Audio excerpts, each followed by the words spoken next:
जगातील पहिले वैज्ञानिक ज्यांनी मनाच्या वियानाचा शोध लावला असे महाकारुणिक तथागत बुद्ध, चक्रवर्ती सम्राट अशोक, जगातील ज्ञानाचे प्रतीक, सिंबल ऑफ नॉलेज, जगातील समतेचे प्रतीक, सिंबल ऑफ इक्वॅलिटी, भारतीय संविधानाचे निर्माता, बुद्धायन धम्मा ग्रंथाचे निर्माता, बोधिसत्व महामानव डॉक्टर बाबासाहेब आंबेडकर, बाबासाहेबांना खंबीरपणे उभी राहून आपलं समर्पण करणारी मातोश्री रमाई, सर्व महामानवांना मी अभिवादन करतो. उपस्थित सर्व श्रावक संघ सर्वांना नमो बुद्धाय, जय भीम.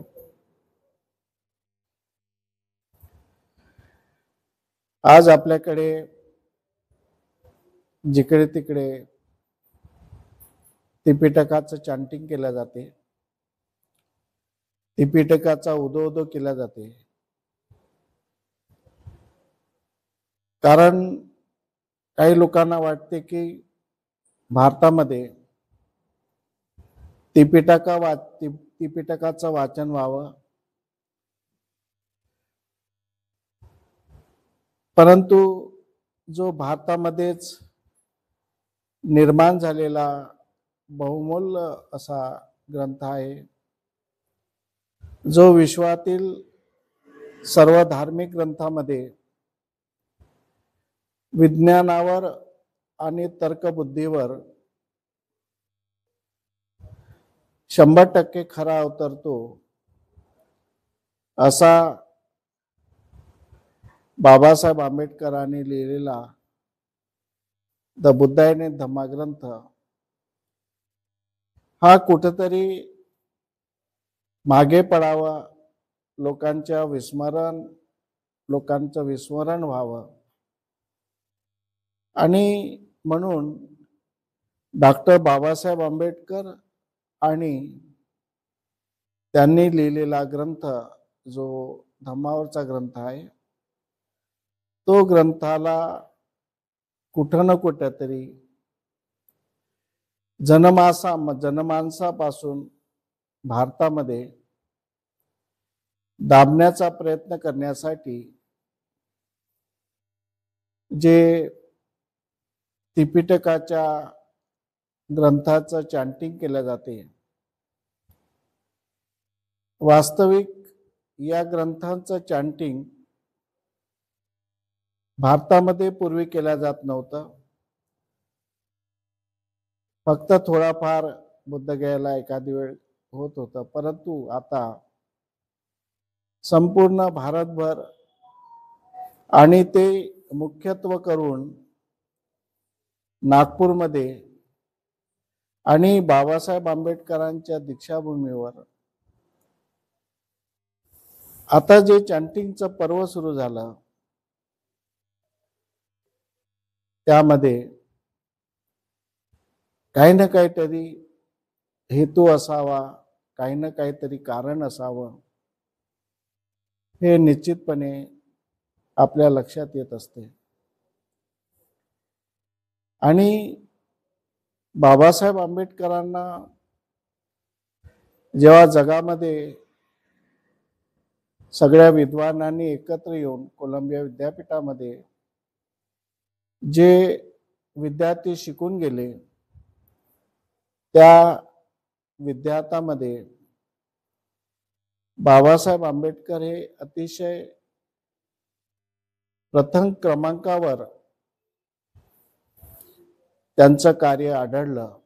म्हणून बाबासाहेब आंबेडकरांच्या कार्याला अनुसरून बाबासाहेब आंबेडकरांना 2004 मध्ये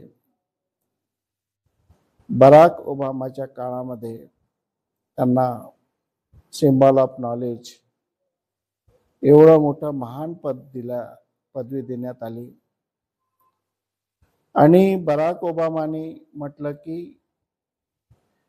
आमच्या देशामध्ये जर बाबासाहेब आंबेडकरांचा जन्म झाला असता तर आम्ही सूर्याला नमन करण्याच्या ऐवजी बाबासाहेब आंबेडकरांच्या ज्ञानसूर्याला आम्ही नमन केलं असतं. कारण जगामध्ये आता लोकांना चमत्कारिक गोष्टी नको, कारण विज्ञानाचा एवढा प्रचार प्रसार झाला, सायन्स नवीन नवीन शोध लागले, लोक सूर्यावर जाऊन आले, लोक मंगळावर जाऊन आले, आकाशामध्ये लोकांनी लॅबॉरेटरी ओपन केली. हे सर्व करीत असताना ज्या धर्मामधील अंधश्रद्धा आहेत त्या माणसाला कुठं न कुठं तरी खोट्या ठरत आहे. आणि धर्मग्रंथामध्ये लिहिलेले ज्या चमत्कारिक घटना आहेत, प्रत्येक धर्मातील, जगातील प्रत्येक धर्मामध्ये जे लोक नास्तिक प्रवृत्तीचे असतात, जे लोक निधर्मी प्रवृत्तीचे असतात, अशा लोकांना बाबासाहेब आंबेडकरांचं तत्वज्ञान, बाबासाहेबांचा धम्म हा आवडतो आहे. आणि 2004 मध्ये जेव्हा बाबासाहेबांना सन्मान देण्यात आला सिम्बॉल ऑफ नॉलेजचा, त्यावेळेस जगामध्ये एक प्रकारे वैचारिक वादळ निर्माण झाला. जगातील प्रत्येक विद्वान मनुष्य विचार करायला लागला की व्हॉट इज बाबासाहेब आंबेडकर, कोण आहे बाबासाहेब आंबेडकर,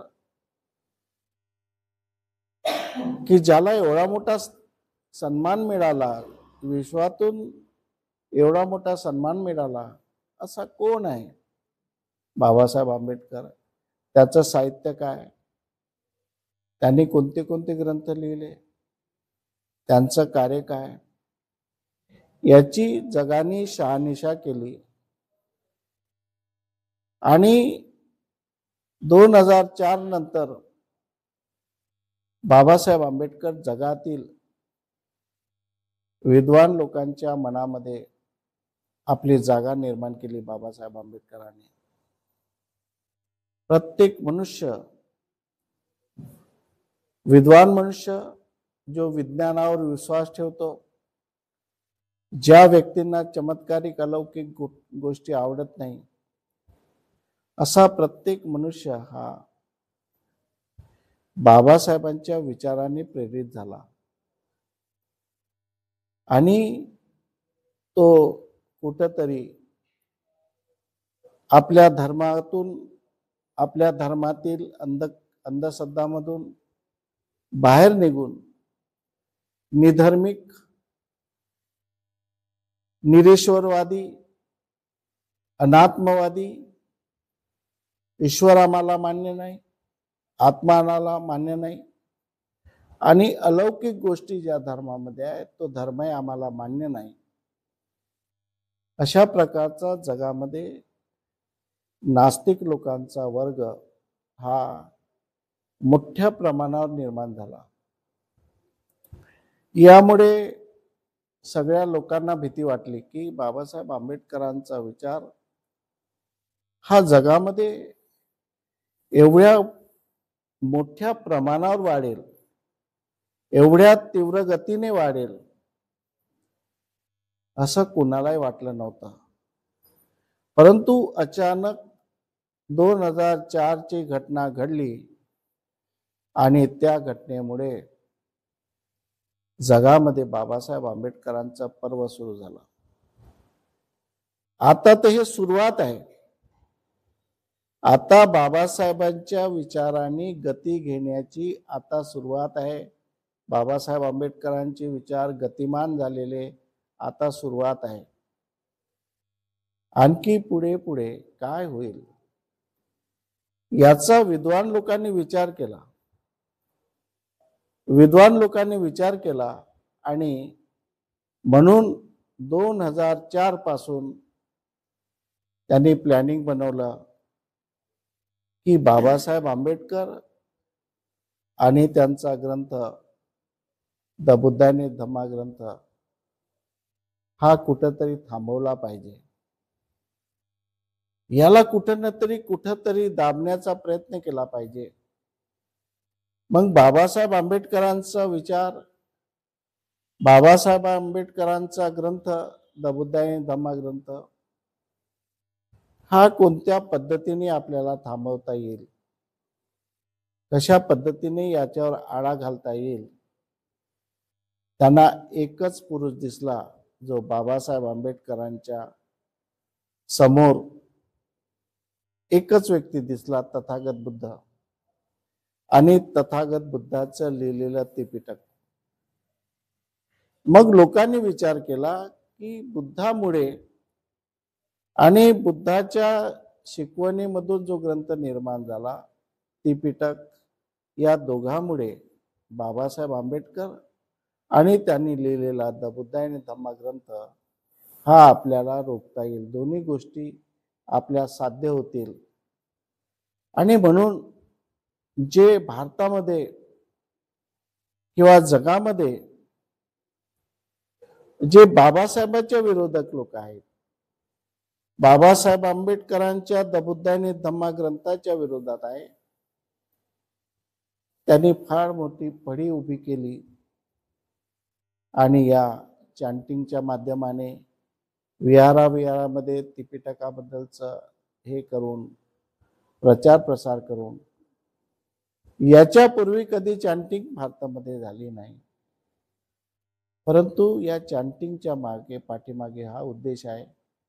आपण हा उद्देश समजून घेतला पाहिजे. बाबासाहेब आंबेडकर याला आपण वाचवू शकत नाही, कारण बाबासाहेब आंबेडकरांचं अस्तित्व आता जगामध्ये मोठ्या प्रमाणावर निर्माण झालं.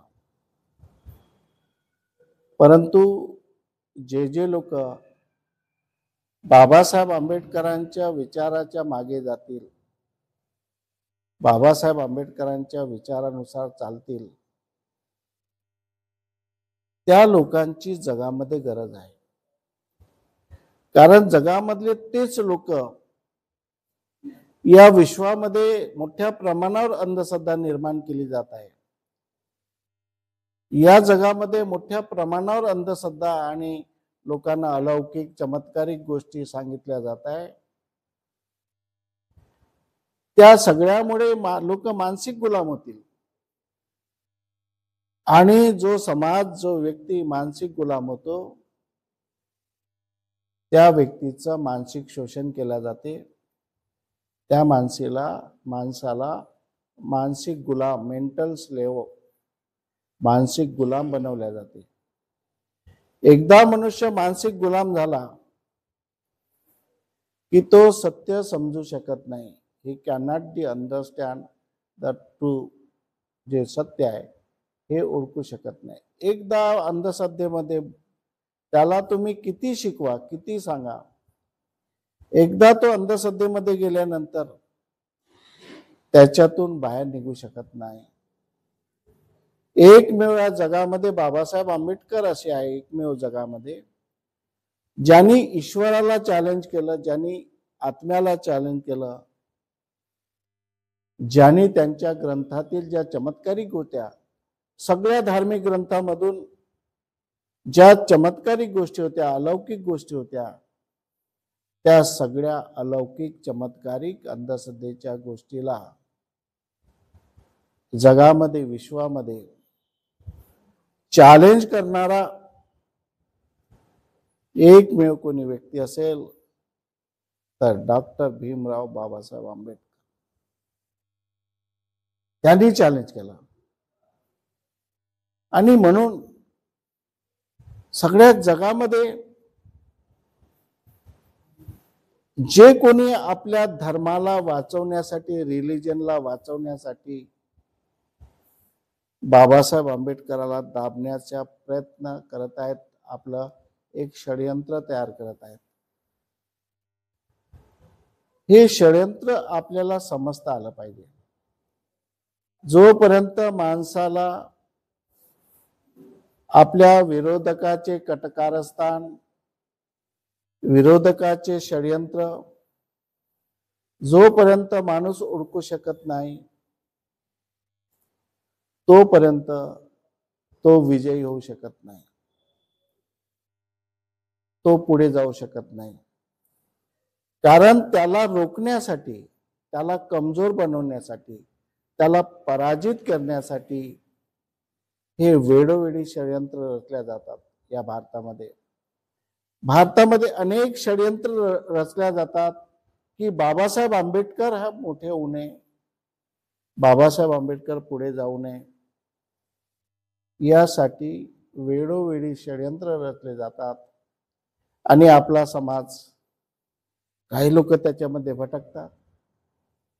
जगामधून एवढा मोठा, जगातील सगळ्यात मोठा ज्याला बहुमान मिळालेला आहे, सिम्बॉल ऑफ नॉलेज, असा व्यक्ती आपल्यासोबत असताना, अशा व्यक्तीची विद्या ज्ञान आपल्यासोबत असताना, अशा व्यक्तीचं लिखाण आपल्या सोबत असताना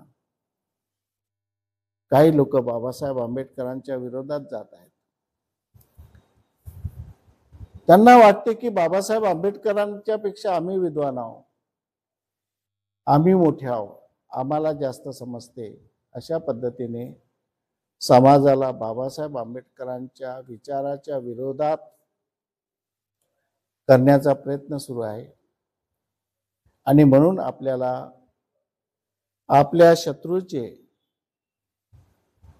षडयंत्र ओळखणे हे गरजेचे आहे. शत्रूला ओळखणं गरजेचं आहे.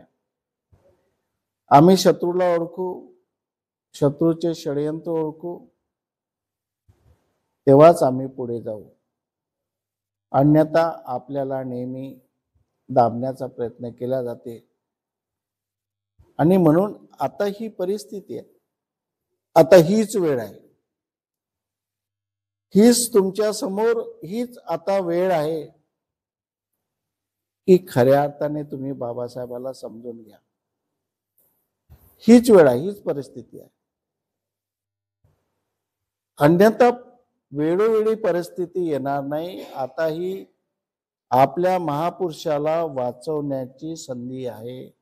आपल्या महामानवाला वाचवण्यासाठी संघर्ष करण्याची संधी आहे. आपल्याला दृढसंकल्प घ्यायचा आहे की काही होऊन जाओ, परंतु मी माझ्या बाबासाहेबाला सोडणार नाही. काही होऊन जाओ, परंतु मी बाबासाहेबांच्या विचाराला सोडणार नाही. अशा प्रकारे तुम्हाला सम्यक संकल्प, दृढ संकल्प घेणे गरजेचे आहे. बाबासाहेब आंबेडकरांनी आपल्यासाठी काय केलं नाही? आपल्याला एवढ्या मोठ्या त्रिपिटकामधून, ज्याच्यामध्ये प्रचंड अंधश्रद्धा आहे, बऱ्याच गोष्टी आहेत, त्यामधून बाबासाहेब आंबेडकरांनी 5 वर्ष आपल्या जीवनातील महत्वपूर्ण 5 वर्ष घालवून आपल्यासाठी एक ग्रंथ लिहिला.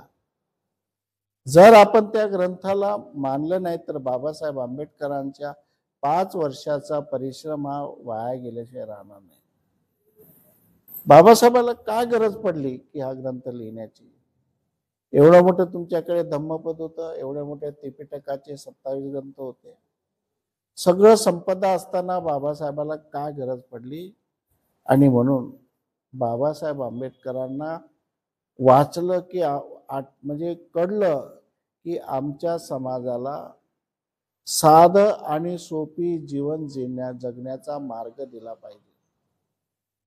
साधा आणि सोपी जीवन जगण्याचा मार्ग आपण दिला पाहिजे, जो माझ्या गरीब जनतेला समजेल, माझ्या अनपढ जनतेला समजेल, माझ्या अशिक्षित जनतेला समजेल. अशा प्रकारचा साध्या आणि सोप्या भाषेमध्ये एक ग्रंथ निर्माण करण्यासाठी बाबासाहेब आंबेडकरांनी आपल्या आयुष्यामधले शेवटच्या क्षणातले आयुष्याच्या 5 वर्ष आमच्यासाठी दिले. एवढा मोठा ज्यांचा एक एक क्षण महत्वाचा आहे अशा महत्वपूर्ण माणसाने आपल्यासाठी 5 वर्ष दिले, जेणेकरून हा ग्रंथ आपल्या लोकांच्या हातामध्ये पडेल, हा ग्रंथ आपण सोबत घेऊन जाऊ. एवढा छोट्या प्रमाणामध्ये एवढा महत्वपूर्ण ग्रंथ बाबासाहेब आंबेडकरांनी आपल्याला दिले आहे.